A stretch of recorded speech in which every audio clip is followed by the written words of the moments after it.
Tem uma coisa que ninguém te conta sobre chegar aos 72 anos. Você aprende a ler o silêncio das pessoas antes mesmo que elas abram a boca. Aprende pelo jeito que alguém desvia o olhar quando você entra numa sala.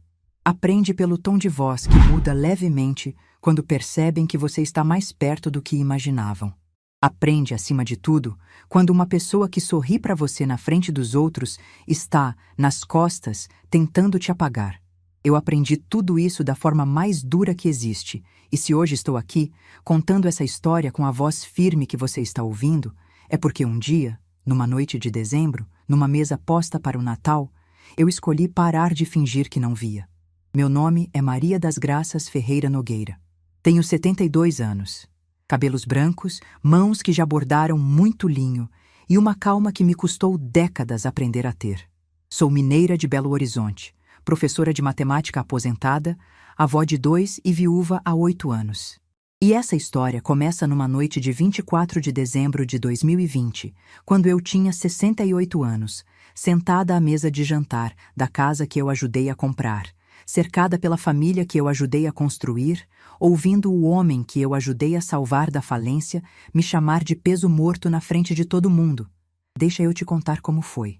A mesa estava linda. Fernanda sempre teve esse dom, o de transformar qualquer espaço em cenário. A toalha era vermelha com detalhes dourados.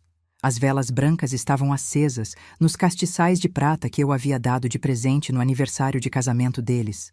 E a árvore de Natal no canto da sala piscava numa cadência suave, jogando reflexos cor de âmbar nas paredes.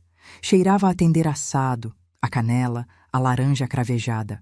Aquele cheiro que só existe em dezembro, que carrega dentro dele todas as ceias que você já viveu na vida, as boas e as que doeram. Eu havia chegado às 6 da tarde, como sempre. Levei o panetone artesanal que compro todo ano na mesma padaria do bairro, o vinho tinto que Osvaldo gostava e uma caixa de bombons para os netos. Pedro, 12 anos, veio me receber na porta com aquele sorriso aberto que me lembra o avô. Isabela, 9 anos, me abraçou pela cintura e ficou pendurada em mim enquanto eu tirava o casaco. Aqueles 2 abraços foram, sem que eu soubesse, o melhor momento da noite. Rodrigo estava na sala quando entrei.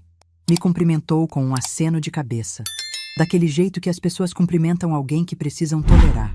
Estava com uma taça de vinho na mão e uma expressão que eu já conhecia bem. A expressão de quem está animado demais por dentro, como se estivesse guardando alguma coisa que mal conseguia segurar. Fernanda veio da cozinha com o avental ainda amarrado na cintura. Me deu um beijo rápido na bochecha, perguntou se eu havia tido dificuldade no trânsito. Não olhou nos meus olhos quando falou. Não olhou nos meus olhos em nenhum momento daquela noite. Eu notei, mas me sentei. Desdobrei o guardanapo no colo e escolhi ficar. A ceia foi servida às 8h30. A cunhada de Rodrigo, Patrícia, estava lá com o marido Paulo. Eram pessoas educadas, do tipo que sorri muito sem dizer muita coisa. Os filhos deles, 2 meninos pequenos, corriam entre as cadeiras até serem repreendidos. Era uma mesa de 8 pessoas, com a televisão desligada e a música natalina baixinha ao fundo. Uma velha canção que minha mãe cantava quando eu era criança, daquelas que a gente reconhece antes mesmo de identificar o nome. Por um tempo, tudo pareceu normal. A conversa fluiu sobre as coisas de sempre. O fim do ano, os planos para janeiro, a escola dos meninos. Rodrigo falou sobre um contrato novo que a construtora havia fechado, com aquela voz de quem está sempre levemente se gabando. Patrícia perguntou sobre a viagem que eu havia feito para Portugal naquele ano. Eu contei, com cuidado, sem ocupar espaço demais. E então, num momento em que a conversa havia esfriado levemente, num daqueles silêncios naturais que acontecem entre um assunto e outro, Rodrigo pousou a taça sobre a mesa, cruzou os braços e disse que ia ser honesto. Disse que a família havia chegado num ponto em que certas coisas precisavam ser faladas. E que ele usou exatamente esse tom de quem faz um favor ao nomear algo inconveniente. Eu havia me tornado um peso morto para todos. Que todo mundo pensava isso. Que ninguém tinha coragem de falar. E que ele estava falando porque alguém precisava. O que aconteceu depois foi um silêncio diferente de todos os outros que já vivi. O tipo de silêncio que não é ausência de som. é ausência de ar. Isabela parou de mexer no prato. Pedro me olhou com uma expressão que ele não tinha vocabulário ainda para nomear, mas que eu reconheci porque já senti muitas vezes. A expressão de quem vê alguém sendo diminuído e não sabe o que fazer com o que está sentindo. Patrícia olhou para o guardanapo. Paulo olhou para a janela. E Fernanda, minha filha, minha única filha, a menina que eu segurei no colo no hospital em 1978 e jurei que nunca deixaria sentir falta de nada, ficou com os olhos fixos no prato, imóvel, em silêncio completo. Aquele silêncio dela pesou mais do que tudo que Rodrigo havia dito. Muito mais. Não senti raiva naquele momento. Isso pode parecer estranho, mas é a verdade. O que senti foi algo mais fundo e mais calmo do que raiva. Foi uma espécie de clareza. Aquela clareza que só vem quando algo que você suspeitava finalmente se confirma em voz alta, quando a última peça encaixa e a figura inteira aparece na sua frente de uma vez. Limpei a boca com o guardanapo de linho branco.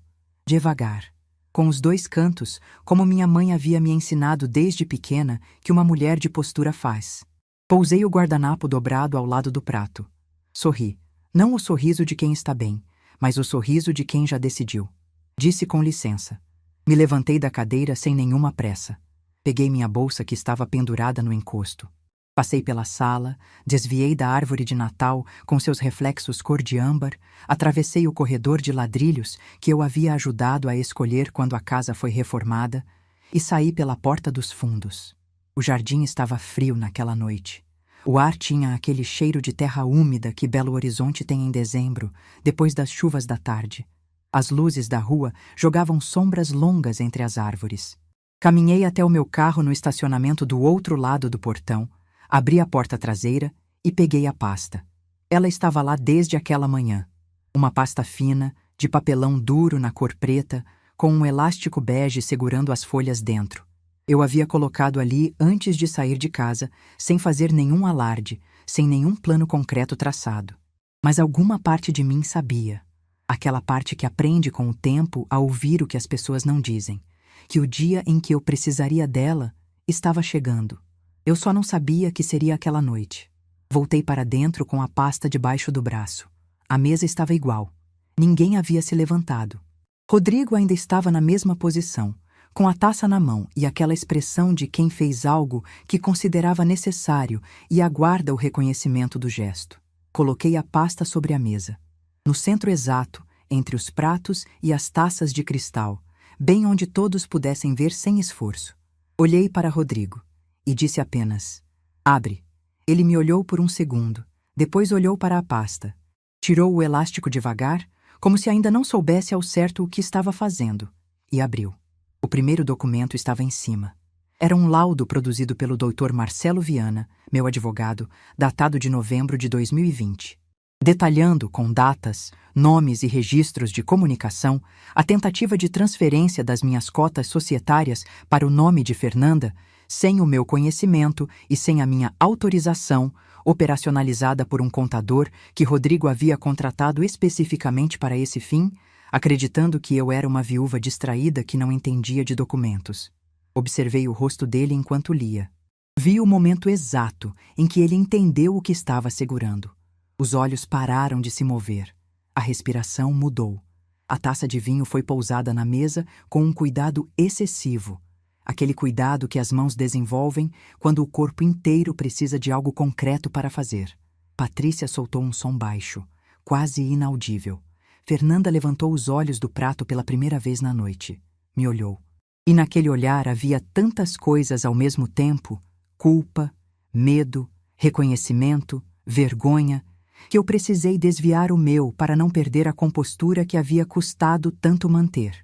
O segundo documento era a notificação extrajudicial formal, confirmando que eu tinha pleno conhecimento de todas as movimentações. O terceiro era a avaliação de mercado. 40% de uma empresa que havia faturado 4,2 milhões naquele ano. Com o meu investimento, feito num momento em que Rodrigo não tinha mais para onde correr. Rodrigo ficou com os papéis nas mãos sem conseguir falar. Era a primeira vez, em todos os anos que eu o conhecia, que eu via aquele homem completamente sem palavras. Desejei Feliz Natal. Olhei para Pedro e para Isabela, e os dois me olhavam com aqueles olhos grandes, sentindo que algo havia mudado de uma forma que eles ainda não tinham nome para dar. Sorri para eles. Um sorriso de verdade. Daqueles que vêm do fundo e não pedem licença para aparecer. Peguei minha bolsa e saí. No carro parei um momento antes de dar a partida. Pelas janelas iluminadas da sala, eu podia ver os reflexos da árvore de Natal ainda piscando. A música provavelmente ainda tocava baixinha. O cheiro de tender ainda estava no ar, espalhado pela rua fria. A mesa continuava posta, mas algo havia se encerrado naquela sala para sempre. E enquanto as ruas de Belo Horizonte passavam pela janela, iluminadas e silenciosas naquela véspera de Natal, senti uma coisa que eu havia esquecido como se chamava: leveza. Não a leveza de quem ganhou. A leveza de quem finalmente parou de carregar o que nunca foi seu para carregar. E eu sabia, com a mesma certeza com que um dia aprendi a ler o silêncio das pessoas, que o que viria depois seria completamente diferente de tudo que havia sido antes. Existe um tipo de pessoa que só aparece na sua vida quando o chão está cedendo, que liga quando precisa de âncora, que bate na sua porta quando o mundo virou do avesso, que sabe exatamente qual voz usar para pedir sem parecer que está pedindo. Depois que o chão firma, depois que o problema passa, depois que as contas estão pagas, depois que a vida voltou ao trilho, essa pessoa some de volta para a própria vida como se você fosse apenas parte da paisagem do momento ruim. Eu levei muito tempo para entender que Rodrigo era esse tipo de pessoa. E levei ainda mais tempo para entender que eu, durante anos, havia facilitado isso. Preciso te falar sobre Osvaldo antes de continuar. Osvaldo Nogueira era marceneiro. Tinha uma oficina pequena no bairro Floresta, em Belo Horizonte, onde trabalhava com madeira desde os 18 anos. Não era um homem de muitas palavras, mas era o tipo de homem cujas mãos contavam tudo. Mãos calejadas, precisas, que sabiam transformar um pedaço bruto de madeira em algo que durava décadas. A mesa da sala da nossa casa ele mesmo fez. A cômoda do quarto, o berço onde Fernanda dormiu quando nasceu, a estante onde guardo meus livros até hoje. Cada peça, uma prova silenciosa de que ele havia estado aqui. Nos casamos em 1975. Eu tinha 23 anos, ele tinha 25. Não tínhamos quase nada. Um apartamento alugado pequeno no Barreiro, um Fusca azul que quebrava mais do que andava, e uma vontade enorme de construir alguma coisa sólida. Durante anos construímos. Eu dava aulas particulares de matemática pela manhã e à tarde. Ele trabalhava na oficina do amanhecer ao entardecer. Aos poucos, o apartamento alugado virou casa própria. O Fusca virou um carro melhor. A oficina cresceu, ganhou um funcionário, depois 2. Quando Fernanda nasceu, em 1978, eu parei de dar aulas por um tempo para criar a menina de perto. Osvaldo assumiu tudo sem reclamar uma vez. Fazia hora extra, tomava encomenda de fim de semana, economizava onde podia. Esse era o acordo silencioso que tínhamos. Um segurava o outro quando o outro precisava. Não precisava ser dito em voz alta. Era simplesmente como as coisas funcionavam entre nós. 41 anos. 41 anos de uma vida que não foi sempre fácil, mas foi sempre honesta. Em março de 2016, Osvaldo acordou com uma dor no peito que ele descreveu como um aperto esquisito. Insisti para ele ir ao hospital. Ele foi, como sempre, sem drama. O médico disse que era para ele ficar em observação por algumas horas. Fui para casa buscar as coisas dele, com a certeza tranquila de quem acha que vai e volta. Não voltei a tempo. Osvaldo se foi naquela tarde de forma súbita aos 64 anos. O médico usou termos técnicos que eu ouvi sem processar. Lembro do corredor branco do hospital. Lembro do cheiro de antisséptico. Lembro de ter sentado numa cadeira plástica e ficado olhando para a parede por um tempo que não consegui medir. Fernanda chegou 40 minutos depois. Me abraçou no corredor sem dizer nada. Era a primeira vez em muitos anos que eu sentia que a minha filha estava de verdade comigo, sem Rodrigo entre nós, sem os afazeres da vida dela como barreira. Só ela e eu naquele corredor branco, segurando uma a outra. Rodrigo chegou mais tarde. Me deu um abraço rápido e formal e foi logo perguntar ao médico sobre os procedimentos. Era assim com ele, sempre mais confortável com os procedimentos do que com as pessoas. Osvaldo deixou a casa quitada, uma poupança construída com décadas de disciplina e um terreno pequeno no interior que ele havia comprado nos anos 90 com a ideia de que um dia construiríamos uma casa simples lá. Um lugar para os fins de semana, para as crianças brincarem, para envelhecermos com cheiro de mato e silêncio ao redor. Nunca construímos. A vida foi acontecendo em outra direção. Mas eu nunca havia vendido, porque vender pareceria fechar uma porta que eu ainda queria manter entreaberta. Nos primeiros meses, depois da partida de Osvaldo, Rodrigo foi atencioso. Ligava para perguntar se eu precisava de alguma coisa.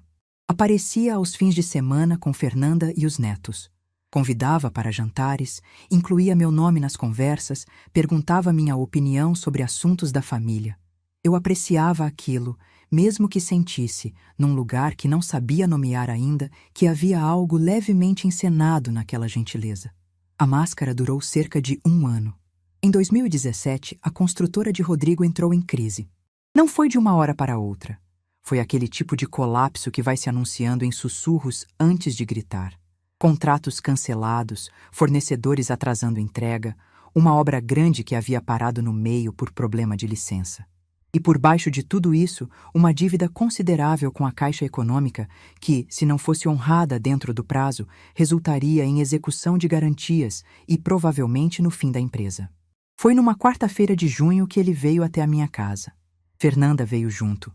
Os dois sentaram na sala, na mesa que Osvaldo havia feito com as próprias mãos, e Rodrigo começou a falar com aquela voz cuidadosamente calibrada de quem praticou o que ia dizer. Disse que estava numa situação muito delicada, que havia esgotado todas as alternativas, que precisava de um aporte de emergência para salvar o que havia construído. E se a empresa fechasse, Fernanda e as crianças seriam diretamente prejudicadas. Fernanda ficou em silêncio durante toda a conversa. Não me pediu nada. Só estava ali, com os olhos um pouco vermelhos, olhando para as mãos no colo.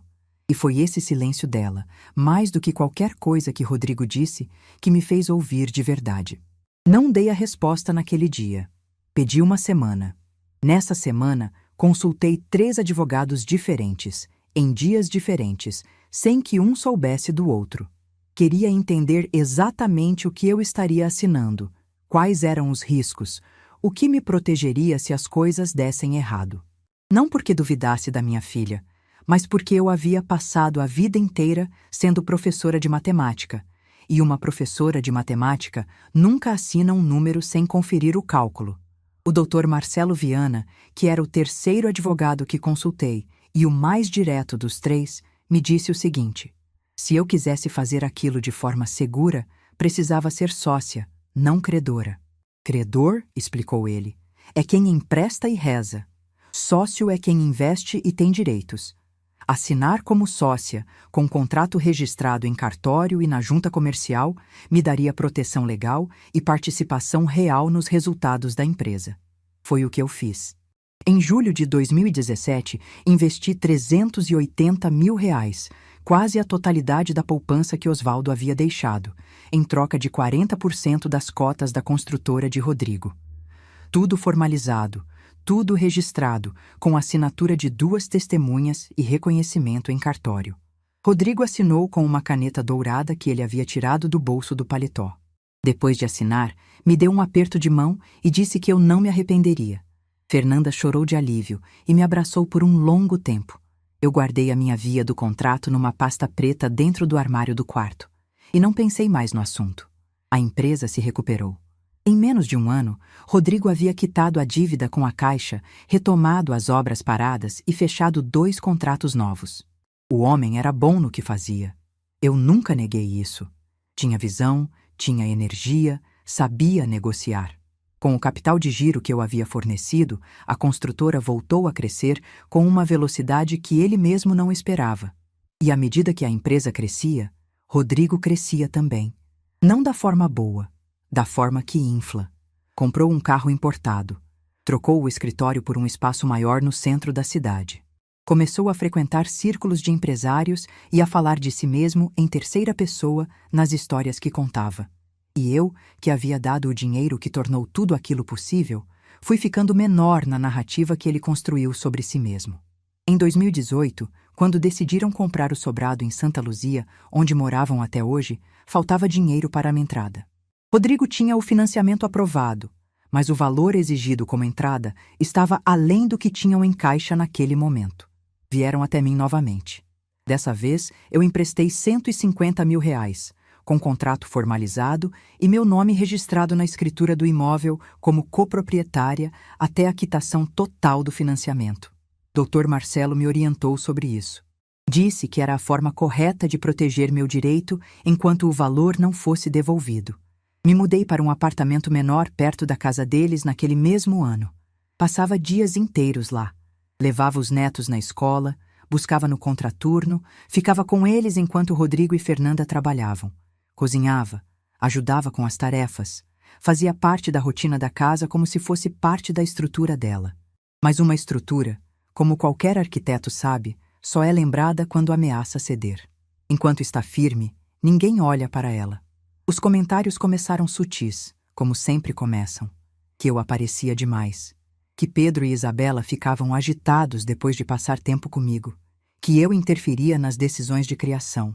Que mãe de mulher em casa de casal, como Rodrigo gostava de dizer com aquele meio sorriso, era sempre uma equação complicada. Fernanda nunca contradisse. Ficava quieta, olhava para o lado, mudava de assunto com uma habilidade que me indicava que havia praticado isso muitas vezes. Fui ocupando cada vez menos espaço. Comecei a ligar antes de ir, em vez de simplesmente aparecer. Deixei de opinar sobre a rotina das crianças mesmo quando me pediam. Fiz menor a minha presença, menor minha voz, menor o espaço que eu havia construído com as próprias mãos e o dinheiro que Osvaldo havia guardado durante décadas. E engoli. Como as mulheres da minha geração aprenderam a engolir, com silêncio, com dignidade de fachada, com a crença de que o amor de filho e de neto era uma razão suficiente para aceitar qualquer coisa. Até que parou de ser. Foi uma tarde de outubro de 2020 que mudou tudo. 2 meses antes daquele Natal. O telefone tocou enquanto eu dobrava roupa na sala do meu apartamento. Era Conceição, mulher de um dos sócios menores da construtora, uma senhora que eu havia conhecido em alguns eventos da empresa e com quem trocava mensagens esporadicamente. Ela falou com uma voz diferente da de sempre. Hesitou antes de começar. E então me contou o que havia descoberto pelo marido, sem saber ao certo se deveria me contar, mas sentindo que eu precisava saber. Rodrigo havia contratado, nas últimas semanas, um contador externo, não o contador da empresa. Um profissional contratado de forma separada, particular, para uma finalidade específica. E essa finalidade, segundo o que o marido de Conceição havia ouvido sem querer numa conversa, era encontrar uma forma de transferir as minhas cotas para o nome de Fernanda. A justificativa que Rodrigo pretendia usar era a de que eu havia doado minha participação no momento do investimento inicial. Uma distorção calculada dos fatos, construída sobre a aposta de que eu era uma viúva que não entendia de documentos e que jamais contestaria qualquer coisa que o genro decidisse. Fiquei com o telefone na mão por um longo momento depois que Conceição desligou. A roupa estava ali, dobrada em metades perfeitas sobre o sofá. O sol da tarde entrava pela janela e desenhava quadrados de luz no chão. Tudo estava quieto e no lugar. E, ao mesmo tempo, absolutamente tudo havia mudado. Liguei para o Dr. Marcelo naquela mesma tarde. Contei tudo. Ele pediu 48 horas para verificar o que era possível verificar. Quando me ligou de volta, confirmou. Havia movimentações suspeitas no registro das cotas. Nada consumado ainda, mas o processo havia sido iniciado. E então liguei para Fernanda. Não para confrontar, não para acusar. Liguei para perguntar, diretamente, se ela sabia o que o marido estava tentando fazer. O silêncio que veio antes da resposta dela durou tempo demais para ser inocente. Ela disse que Rodrigo tinha suas razões, que talvez eu não precisasse me envolver tanto nos negócios da família. Os negócios da família, com o meu dinheiro, com a herança do pai dela. Desliguei o telefone. Fiquei sentada na mesma cadeira por um bom tempo, com o barulho da cidade lá fora e o silêncio pesado dentro de mim. E então, me levantei, fui até o armário do quarto, abri a gaveta de baixo e peguei a pasta preta onde guardava os documentos desde 2017. Liguei para o Dr. Marcelo e pedi que preparasse tudo. A pasta ficou pronta em novembro, e eu a coloquei no banco de trás do meu carro na manhã de 24 de dezembro, sem saber ao certo se usaria aquela noite, mas sabendo que precisava estar preparada. Como toda mulher que aprendeu, da forma difícil, que preparação não é desconfiança, é sobrevivência. Tem uma quietude específica que só existe na manhã de Natal. Não o dia 24, o dia 25, quando a cidade ainda não acordou completamente, quando as ruas estão quase vazias e o ar carrega aquele resíduo estranho de festa que acabou antes de terminar. Foi nessa quietude que acordei no dia 25 de dezembro de 2020. Meu apartamento estava do mesmo jeito que eu havia deixado na noite anterior. As chaves sobre o aparador, a bolsa pendurada na cadeira, os sapatos alinhados perto da porta. Tudo no lugar, tudo igual. Só que eu sabia que do outro lado da cidade, no sobrado em Santa Luzia, nada estava igual. Preparei o café devagar. Olhei para a janela enquanto a água esquentava. Belo Horizonte estava quieta lá fora, com aquela luz específica de manhã nublada de dezembro que parece suspensa no tempo. Sentei na mesa da cozinha com a xícara nas mãos. A mesma xícara de porcelana branca com faixa azul nas bordas que eu havia comprado numa feira de artesanato em Tiradentes, numa viagem que Osvaldo e eu fizemos no aniversário de 25 anos de casamento. Pensei nele por um momento, no jeito que ele tomava o café, sempre muito quente, sem açúcar, de pé perto da pia. Pensei no que ele diria se estivesse aqui. Provavelmente nada. Osvaldo era o tipo de homem que dizia mais com o silêncio do que com palavras. Mas seria um silêncio diferente do de Fernanda. O silêncio dele sempre foi de quem entende, nunca de quem foge. O telefone tocou às 9 da manhã. Era Rodrigo. Deixei tocar. 1 vez, 2, 3. Quando parou, peguei o telefone e mandei uma mensagem curta para o doutor Marcelo, avisando que provavelmente receberia contato de Rodrigo e que estava autorizado a responder em meu nome, se necessário. Rodrigo ligou mais 2 vezes naquela manhã. Não atendi. Na terceira tentativa, veio uma mensagem de texto dizendo que eu havia constrangido a família inteira na noite anterior, que o que eu havia feito era desnecessário e que precisávamos conversar como adultos. Li a mensagem. Não respondi. Coloquei o telefone virado para baixo sobre a mesa e terminei o café. Nos 3 dias seguintes, o silêncio de Fernanda pesou mais do que qualquer coisa que Rodrigo pudesse ter dito. Ela não ligou. Não mandou mensagem. Nada. E esse nada me disse mais do que qualquer explicação que ela pudesse oferecer. Porque o silêncio de Fernanda nunca foi neutro. Sempre foi uma escolha. E eu estava aprendendo, mais tarde do que deveria, a parar de interpretar as escolhas dela como acidentes. Pedro me mandou uma mensagem no dia 26. Havia ganhado um celular de Natal e escreveu com aquela ortografia misturada de 12 anos, com maiúsculas nos lugares errados. Vovo Vé, tá bem? A mamãe ficou séria ontem. Li 3 vezes. Respondi que estava bem, que gostava muito dele, que em breve nos víamos. Isabela mandou um áudio. 9 anos de voz aguda, dizendo que havia ficado com saudade e que queria me mostrar o presente que tinha ganhado. Ouvi 2 vezes com o telefone encostado no ouvido, sentada na beira da cama, e precisei de um momento antes de conseguir responder. Os netos não tinham culpa de nada. Nunca tiveram. E essa era a parte mais difícil. Saber que proteger a minha dignidade tinha um custo que eles também pagariam, sem entender por quê. Essa consciência não me fez recuar, mas me fez sentir o peso real do que estava em jogo. O Dr. Marcelo me ligou na tarde do dia 28. Rodrigo havia entrado em contato através de um advogado próprio, um rapaz jovem de um escritório no centro que, segundo o doutor Marcelo, havia ligado com um tom que misturava ameaça e negociação numa proporção que denunciava inexperiência. Disse que eu estava agindo de má fé, que os documentos apresentados na ceia eram irregulares, que a participação societária havia sido, na verdade, uma doação informal feita no momento do investimento. O doutor Marcelo me contou tudo isso com aquela voz calma de quem já viu esse argumento muitas vezes e sabe exatamente como termina. Disse que havia respondido ao advogado de Rodrigo com uma única solicitação: que apresentassem qualquer documento que sustentasse a tese da doação. Qualquer assinatura, qualquer testemunha, qualquer registro em cartório. Não havia nada, porque nunca existiu. O contrato que eu havia assinado em 2017 era claro, registrado e incontestável. 40% das cotas, em troca de R$380 mil, com todas as formalidades cumpridas e arquivadas na junta comercial. A única saída legal para Rodrigo era negociar a recompra. E ele sabia disso, o que explicava por que o tom havia mudado a partir do quarto dia. Na tarde do dia 30 de dezembro, ele me mandou uma mensagem diferente de todas as anteriores. Sem acusação, sem drama. Perguntava, com uma educação que soava estudada, se eu topava conversar. Respondi que toda conversa deveria ser conduzida através do Dr. Marcelo. Nada de encontros informais, nada de conversas de corredor, tudo documentado, tudo registrado. Havia aprendido com Osvaldo que uma peça de mobília só fica firme quando os encaixes são precisos.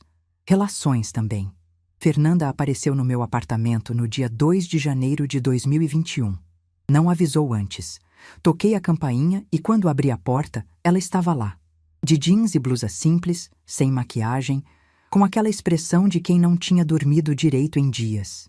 42 anos e parecia mais nova do que nunca. Ou talvez mais vulnerável, que às vezes é a mesma coisa. Fiz um gesto para ela entrar.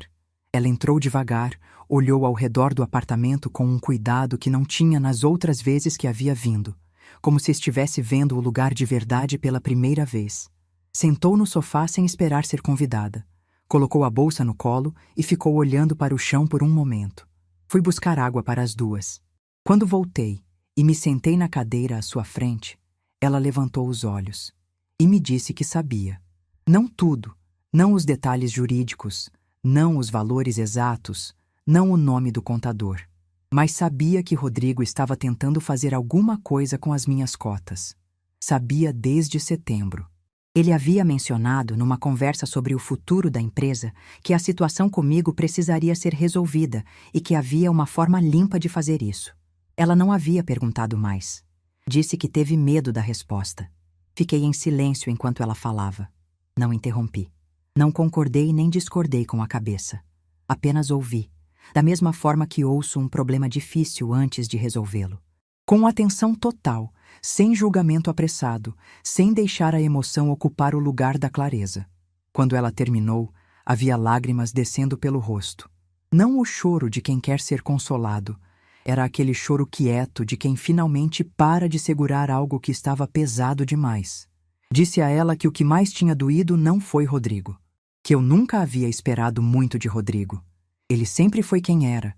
E eu simplesmente demorei para enxergar com nitidez. O que tinha doído era ela. Era o silêncio dela na ceia de Natal. O silêncio dela no telefone em outubro. Os anos de silêncio que eu havia interpretado como neutralidade e que agora entendia que eram outra coisa. Fernanda não se defendeu. Não buscou justificativa. Disse apenas que tinha vergonha, que havia passado anos reduzindo o espaço que me dava para ampliar o espaço que dava a ele, que sabia que eu sentia, que fingiu não saber. Fiquei olhando para minha filha por um longo momento. 42 anos de uma pessoa que eu havia trazido ao mundo, que havia ensinado a ler, que havia levado no colo com febre alta, que havia visto crescer e se tornar uma mulher que eu nem sempre entendia, mas nunca deixei de amar. E ali estava ela, não pedindo perdão com palavras bonitas, mas com a única coisa que tem valor real, a verdade dita sem enfeite. Disse a ela que o perdão era possível, mas que seria construído com tempo e com atitudes, não com uma única conversa, que eu a amava, mas que a partir daquele dia esse amor teria contornos diferentes, que eu não voltaria a ser a mãe que engolia para não incomodar, que essa mulher havia ficado para trás na noite de 24 de dezembro, junto com o guardanapo de linho dobrado ao lado do prato. Ela assentiu. Enxugou o rosto com as costas da mão, daquele jeito que fazia desde criança, e então perguntou, com uma voz menor: O que eu pretendia fazer com as cotas da empresa? Disse que pretendia negociar a recompra com Rodrigo, através do Dr. Marcelo, pelo valor justo de mercado, que não tinha interesse em manter participação numa empresa onde não era respeitada, mas que receberia cada centavo que era meu de direito, sem desconto, sem favor, sem o constrangimento de fingir que estava abrindo mão de algo. Ela assentiu de novo. Ficou quieta por um momento. E então perguntou sobre o terreno. O terreno no interior que Osvaldo havia deixado, um pedaço de terra em Conceição do Mato Dentro que ele havia comprado nos anos 90 com a ideia de que um dia construiríamos uma casa simples lá. Nunca construímos. A vida foi acontecendo em outra direção. Mas eu nunca havia vendido, porque vender pareceria fechar uma porta que eu ainda queria manter entreaberta. Disse a Fernanda que havia tomado uma decisão sobre ele, que ia registrar o terreno em nome dos 2 netos, Pedro e Isabela, como herança direta, para quando fossem adultos, em nome de Osvaldo. Um presente do avô que eles mal haviam chegado a conhecer, materializado em algo concreto que nenhuma negociação de empresa poderia tocar. Fernanda ficou me olhando por um longo momento. E então disse, com aquela voz pequena que ela tem quando está sendo completamente honesta, que papai teria gostado muito disso. Concordei. E pela primeira vez, desde a noite de Natal, senti os olhos arderem de verdade. Não deixei as lágrimas caírem. Não ainda. Havia tempo para isso. Havia tempo para tudo que ainda precisava ser sentido com calma. Mas naquele momento, naquela sala, com minha filha à minha frente e a cidade recomeçando o ano lá fora pelas janelas abertas, o que eu precisava era manter a clareza que havia custado tanto conquistar. Fernanda foi embora 1 hora depois. Na porta, ela me abraçou por um tempo que não precisei medir. Não o abraço rápido de quem cumpre protocolo, mas o de quem está segurando algo que quase perdeu de vez. Depois que ela saiu, fechei a porta e fiquei encostada nela por um instante. Do outro lado da janela, Belo Horizonte começava o primeiro dia útil de 2021. E eu sabia que o que viria nos próximos meses não seria simples. Rodrigo não aceitaria a negociação sem resistência. Haveria pressão, haveria novas tentativas, haveria momentos em que a firmeza que eu havia conquistado seria testada. Mas havia também uma coisa que eu sabia com a mesma certeza com que conhecia a tabuada de cor. A mulher encostada naquela porta não era a mesma que havia saído da ceia 2 semanas antes. E essa mulher não ia recuar. Nem 1 centímetro. Existe uma tática muito antiga que as pessoas usam quando percebem que não podem vencer pelo argumento. Elas tentam vencer pelo cansaço. Fazem você esperar. Fazem você repetir. Fazem você provar, de novo e de novo, aquilo que já está provado. Apostam que em algum momento a exaustão vai falar mais alto do que a razão, que você vai aceitar menos do que merece só para que tudo acabe logo. Rodrigo usou essa tática comigo durante os primeiros 2 meses de 2021. E se ele conhecesse melhor a mulher com quem estava lidando, teria poupado o esforço. Eu havia ensinado matemática por 32 anos. 32 anos sentada à frente de jovens que não queriam estar ali, explicando frações, equações e problemas que eles achavam que nunca iam usar na vida. A paciência que isso exige, a capacidade de repetir, de aguardar, de manter a clareza quando o outro lado está confuso, é o tipo de coisa que ou você tem ou não tem, e eu tinha de sobra. A primeira proposta formal de Rodrigo chegou pelo advogado dele na 2ª semana de janeiro. O Dr. Marcelo me ligou para descrever o conteúdo antes de me enviar os documentos. Havia um cuidado na voz dele que me preparou para o que viria. Ele disse que a proposta era, nas palavras dele, agressivamente abaixo do razoável. E o Dr. Marcelo era um homem que raramente usava advérbio. Rodrigo oferecia recomprar meus 40% da empresa por um valor que representava menos de 1/3 do que aquelas cotas valiam no mercado naquele momento. A justificativa apresentada no documento era que o valor original do investimento havia sido feito em contexto familiar de emergência, o que, segundo o raciocínio dele, reduzia a natureza comercial da transação. Contexto familiar de emergência. Fiquei com essa expressão na cabeça por um tempo depois que desliguei o telefone. Era uma construção engenhosa. Tentava transformar o fato de que eu havia ajudado a família numa razão para que eu fosse compensada, como se não tivesse feito nada. Como se o amor que eu havia colocado naquela decisão fosse uma razão para receber menos. Como se generosidade fosse fraqueza. Disse ao Dr. Marcelo que recusava. E pedi que preparasse uma contraproposta com o valor integral da avaliação de mercado, sem desconto e sem negociação sobre o princípio. Os termos de pagamento poderíamos discutir. O valor não. A segunda proposta chegou 3 semanas depois e era marginalmente melhor, cerca de metade do valor real. Veio acompanhada de um adendo informal, não redigido pelo advogado, mas escrito à mão pelo próprio Rodrigo numa folha separada, como se fosse um acréscimo pessoal ao documento oficial. Nessa folha, ele escrevia que compreendia que a situação havia sido difícil para todos, que queria preservar a família, e que, em consideração ao bem-estar de Pedro e Isabela, esperava que eu pudesse ver a questão de forma mais ampla do que puramente financeira. O bem-estar de Pedro e Isabela. Ele havia colocado os meus netos dentro de uma negociação comercial como moeda de troca. Estava dizendo nas entrelinhas que o meu acesso aos netos e o valor que eu receberia pelas minhas cotas eram variáveis que podiam ser calibradas juntas, que se eu cedesse no dinheiro, ele garantia que eu continuaria fazendo parte da vida das crianças. Quando o Dr. Marcelo me leu o conteúdo da folha manuscrita pelo telefone, fiz uma pausa antes de responder. Disse a ele que desconsiderasse o adendo completamente, que respondesse apenas ao documento oficial com a mesma contraproposta anterior, valor integral, sem desconto, e que, se Rodrigo voltasse a mencionar os netos em qualquer comunicação, eu pediria ao Dr. Marcelo que documentasse isso formalmente como tentativa de coerção. Houve uma pausa breve do outro lado do telefone. O Dr. Marcelo disse apenas que ia providenciar. E havia no tom dele algo que eu reconheci como respeito. Fernanda soube da folha manuscrita. Não sei como. Talvez pelo próprio Rodrigo, talvez pela ansiedade que vazava nas conversas deles. Apareceu no meu apartamento numa tarde de fevereiro, dessa vez avisada antes, com o Pedro do seu lado. Havia combinado que ele passaria a tarde comigo enquanto ela resolvia algumas coisas. Quando ela foi embora e ficamos eu e Pedro sozinhos, ele me pediu para ensinar a ele o jogo de baralho que o avô Osvaldo jogava comigo quando ele era pequeno.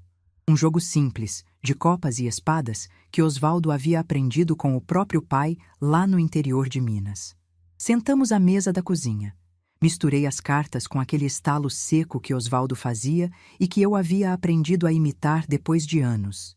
Pedro olhou com aquela expressão de 12 anos que ainda tem admiração pelas coisas simples.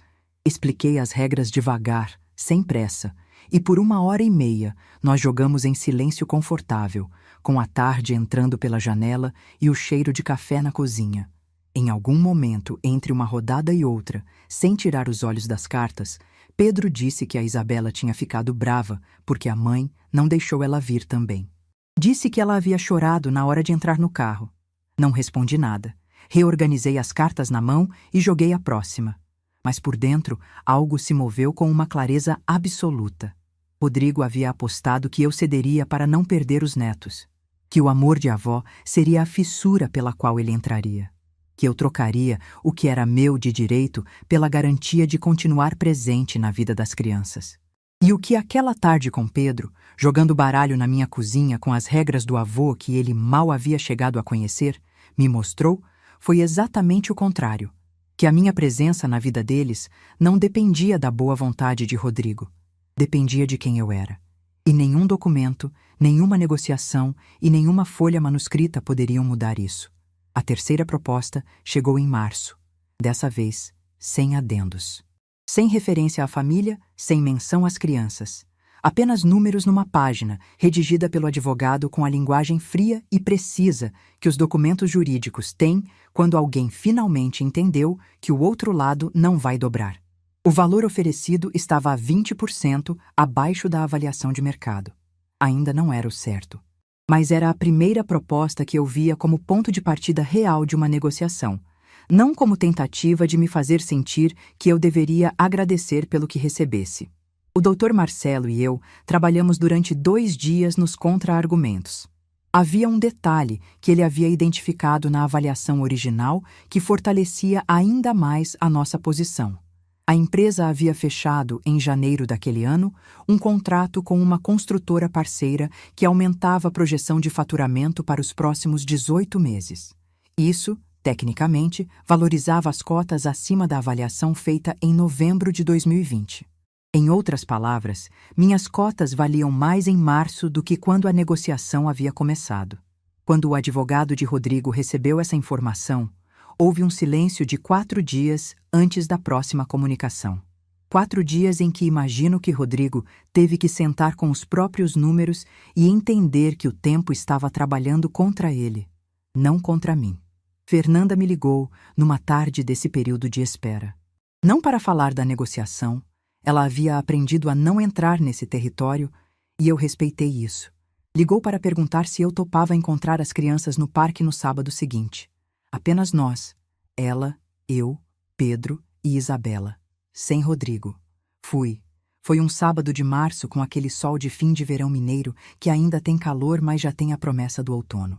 O parque estava cheio de famílias e o cheiro de pipoca quente vinha de uma carrocinha perto da entrada.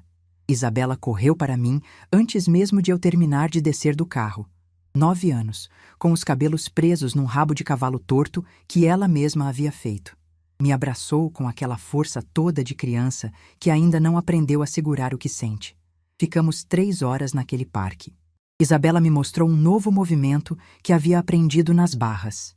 Pedro me explicou um jogo que jogava no celular com uma paciência que me fez pensar que talvez ele tivesse herdado alguma coisa de mim sem saber. Fernanda andou ao meu lado durante boa parte do tempo em silêncio. Não o silêncio de antes, pesado e culpado, mas um silêncio diferente.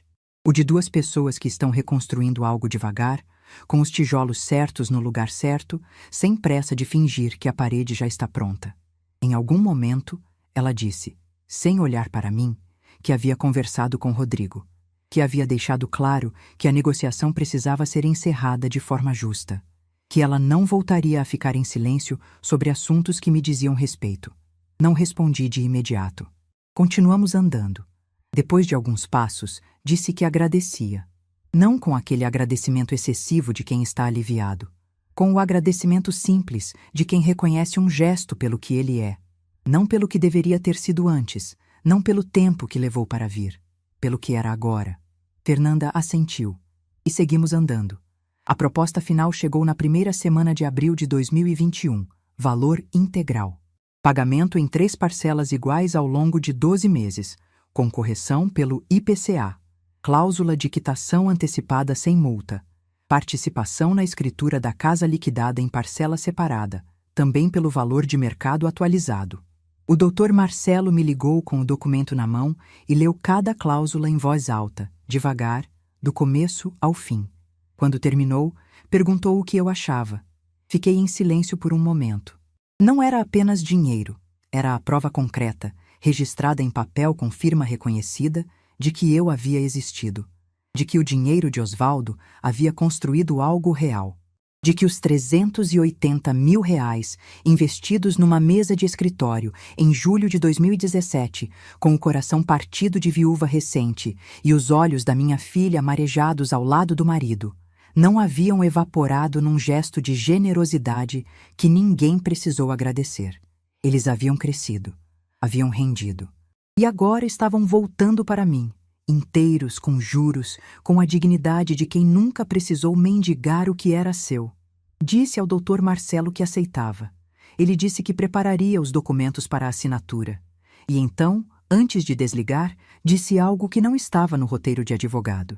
Disse que havia sido um prazer trabalhar num caso como esse. Que não era sempre que via uma cliente com a clareza que eu havia tido do começo ao fim. Agradeci. Desliguei o telefone. E fui à janela. Belo Horizonte estava lá fora como sempre. Barulhenta, irregular, viva. As árvores da rua balançavam com o vento do fim de tarde. Uma criança gritava de alegria em algum quintal que eu não conseguia ver.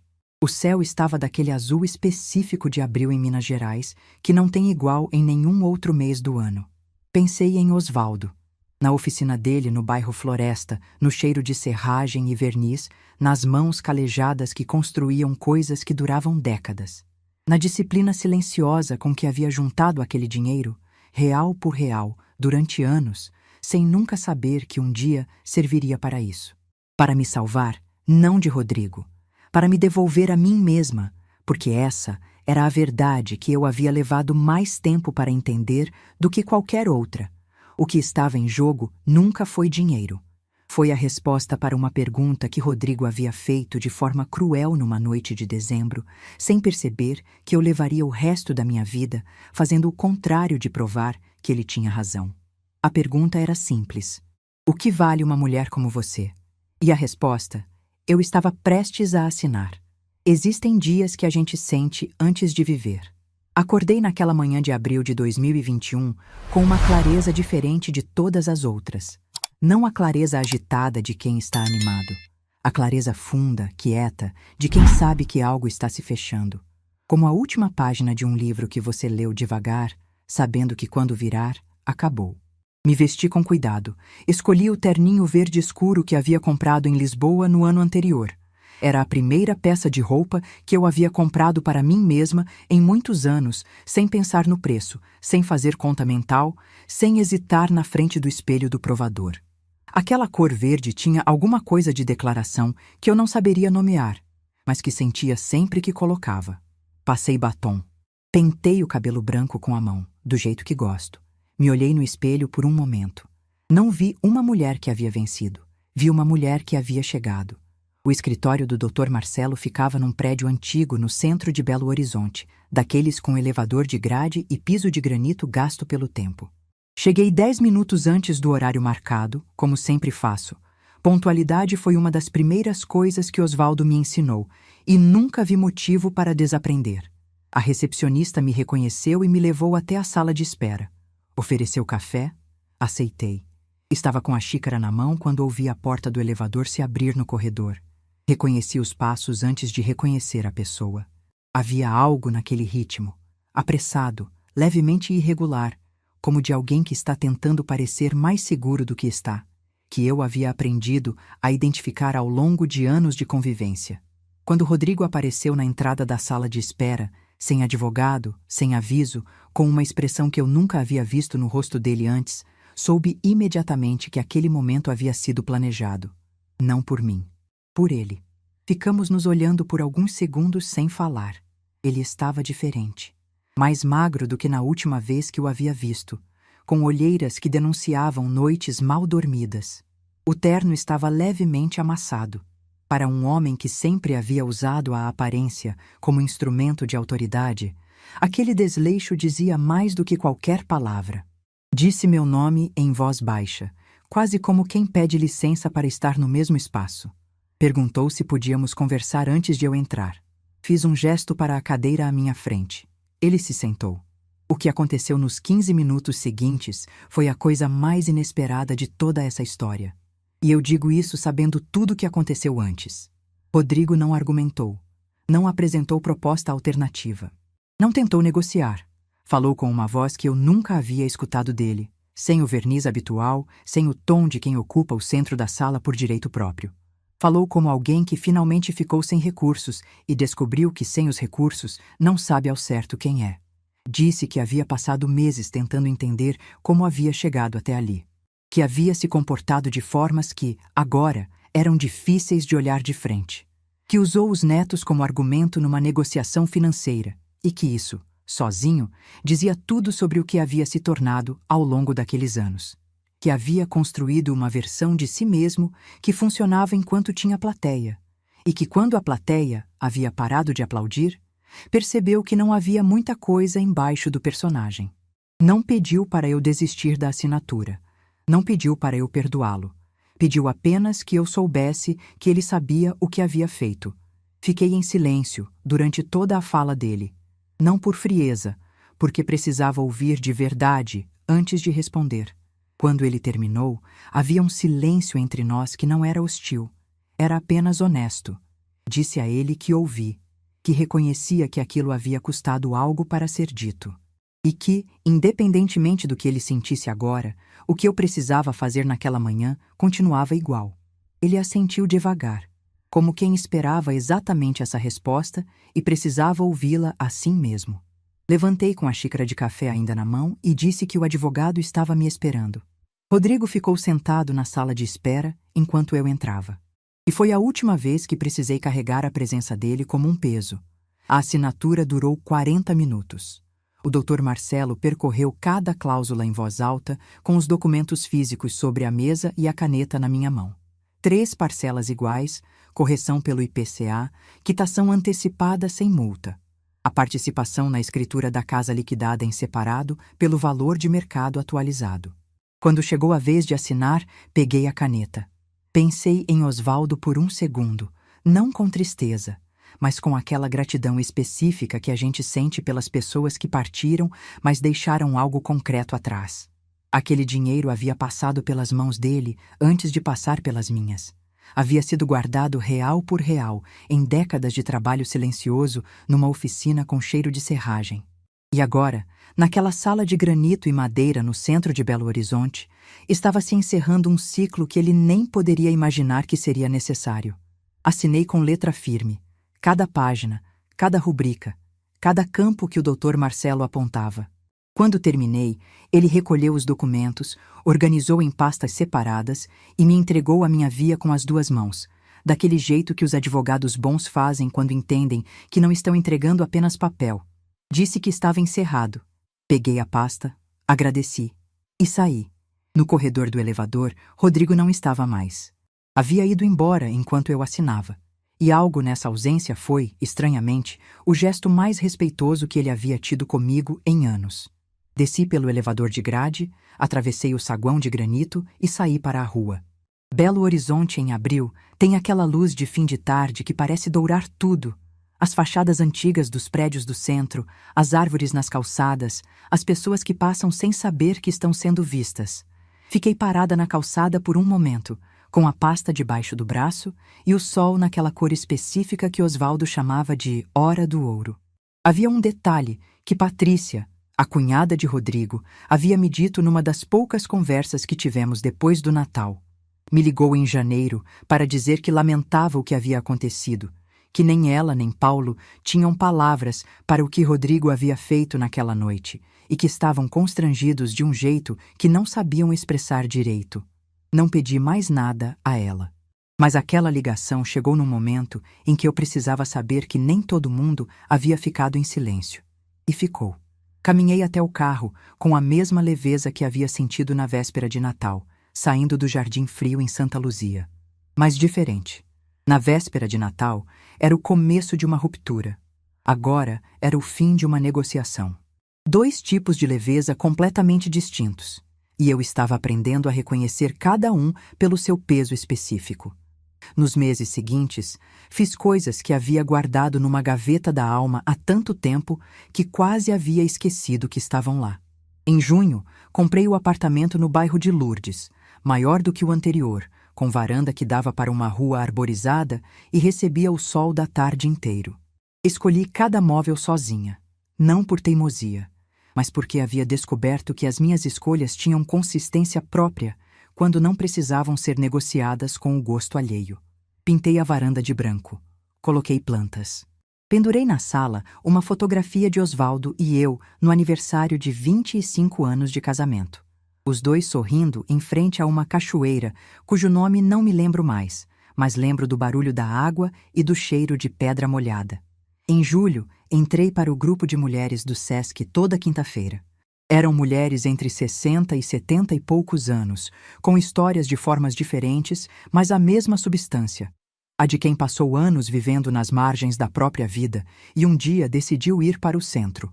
Naquelas tardes, aprendi algo que a matemática nunca havia me ensinado, que pertencimento não é uma questão de sangue, é uma questão de reconhecimento. De ser vista por quem você é, quando ninguém precisa de nada de você. Em setembro de 2021, Isabela completou 10 anos. Fernanda me ligou para convidar para a festa. Uma festa pequena, em casa, só família próxima. Fui. Rodrigo estava lá, mais quieto do que eu havia visto em anos. Nos cumprimentamos com uma educação que não era fingida. Era simplesmente o que havia sobrado depois que todas as outras camadas haviam sido retiradas. Não havia amizade, não havia afeto. Havia respeito funcional. E isso era mais do que eu havia esperado e suficiente para o que precisávamos ser dali em diante. Isabela assoprou as velas com aquela energia toda de criança que ainda acredita que os pedidos feitos nas velas chegam em algum lugar. Pedro ficou ao meu lado durante boa parte da festa, me mostrando coisas no celular com aquela paciência de 12 anos que já está meio adolescente, mas ainda guarda o menino. Em algum momento, sem tirar os olhos da tela, disse que havia ensinado o jogo de baralho do avô para o primo na escola. Fiz uma pausa. Perguntei qual primo. Ele disse que tinha inventado um primo porque queria ensinar o jogo para alguém e não tinha ninguém que não soubesse. Disse com aquela naturalidade de quem não percebe que está sendo profundo. Precisei virar o rosto para não rir com os olhos molhados ao mesmo tempo. Osvaldo teria adorado esse menino. Em outubro de 2021, fui a Portugal. Não a primeira vez. A segunda. A primeira havia sido em 2019, aquela que Patrícia havia perguntado na ceia de Natal. Mas essa segunda viagem foi diferente de todas as outras que já fiz. Fui sozinha, com uma mala de tamanho médio, sem itinerário fechado, sem hora marcada para acordar. Passei 3 semanas entre Lisboa e o Alentejo. Visitei o vilarejo de onde a família do pai de Osvaldo havia emigrado no início do século passado. Pedra, silêncio e uma senhora de cabelos brancos que me serviu vinho numa jarra de barro e me perguntou de onde eu era. Disse que era de Minas Gerais. Ela assentiu como se isso explicasse algo que já sabia. Na última noite em Lisboa, jantei sozinha num restaurante pequeníssimo perto do Tejo, com vinho e bacalhau e uma janela para o rio. Fiquei olhando para a água por um longo tempo, sem pressa de nada. E foi ali, com o Tejo lá fora, o cheiro de sal no ar e o vinho na taça, que entendi a coisa mais importante de toda essa história. Não era sobre Rodrigo. Nunca foi sobre Rodrigo. Era sobre a mulher que eu havia deixado de ser aos poucos, sem perceber, ao longo de anos de pequenas abdicações. A mulher que parou de pedir o prato que queria no restaurante para não demorar. Que parou de dar opinião para não criar atrito. Que foi ocupando menos espaço para que os outros coubessem melhor. Essa mulher havia desaparecido tão gradualmente que, quando me dei conta, mal conseguia lembrar como ela era. E a pasta preta que eu havia colocado numa mesa de Natal em dezembro de 2020 não foi uma arma. Foi um espelho. O momento em que eu parei de me tornar menor. Hoje, aos 72 anos, conto essa história sentada na varanda do apartamento de Lourdes, com o café ainda quente e Belo Horizonte acordando lá embaixo. Os móveis são meus. As plantas são minhas. A fotografia de Osvaldo na parede é minha. O silêncio da manhã é meu. Fernanda me liga toda domingo. Estamos construindo. Devagar, com cuidado, com a honestidade de quem sabe que algumas coisas quebradas não voltam ao estado original, mas podem virar outra coisa, algo diferente, às vezes melhor. Pedro tem 15 anos agora e está aprendendo a jogar xadrez. Isabela tem 13 e decidiu que vai ser arquiteta. Disse que quer construir casas que as pessoas não queiram deixar. Quando ela me contou isso, num domingo de visita, tive que segurar a vontade de dizer que o avô dela teria dito exatamente a mesma coisa com outras palavras. Não sei o que Rodrigo se tornou depois de tudo. Sei que a empresa continua, que Fernanda e ele seguem casados com uma dinâmica que não é minha para julgar. Cada um carrega o que escolheu carregar. Eu escolhi carregar leveza. Não a leveza de quem não sentiu. A leveza de quem sentiu tudo. Cada silêncio, cada diminuição, cada noite de engolir o que não devia. E um dia acordou e decidiu que havia sentido o suficiente para saber o que não queria mais. Uma mulher que chega aos 72 anos carregando o que é seu e tendo deixado para trás o que nunca foi. Isso não é pouca coisa, é exatamente tudo. Se essa história tocou seu coração, deixe seu like, se inscreva no canal e comente aqui embaixo. No meu lugar, o que você faria? Sua mensagem pode iluminar o dia de alguém.